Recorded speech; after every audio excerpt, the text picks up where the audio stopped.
Hello, good morning.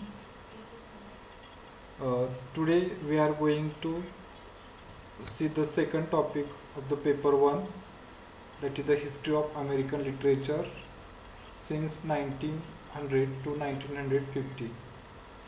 It is about the history of American literature,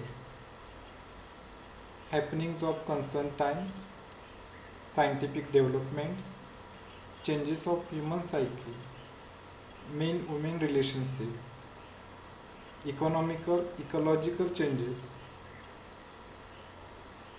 and the evolution of American power. The modern age, 1900 to 1950 of the 20th century, began with the end of an era, but with that also some changes. The world was becoming more technological advanced. People were asking for more rights, and we suddenly began wondering more about ourselves. It was also a time for tragedy, violence, and death.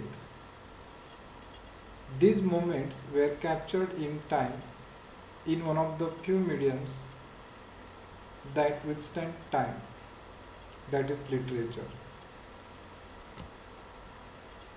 From 1900 to 1950 can be best described as a time of change.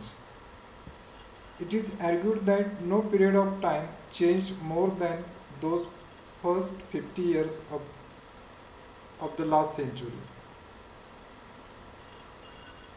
Countries that were once ruled by the empire of the past were suddenly independent. People who were once ruled by kings were suddenly given new government. And people who once could not vote suddenly could. So these are some we find socio-political changes in this period. There are some characteristics of this period, that is an offshoot of realism. Naturalism claimed to give an even more realistic and unflinching depiction of contemporary life. Naturalism was characterized by a pessimistic view of humanity and human existence.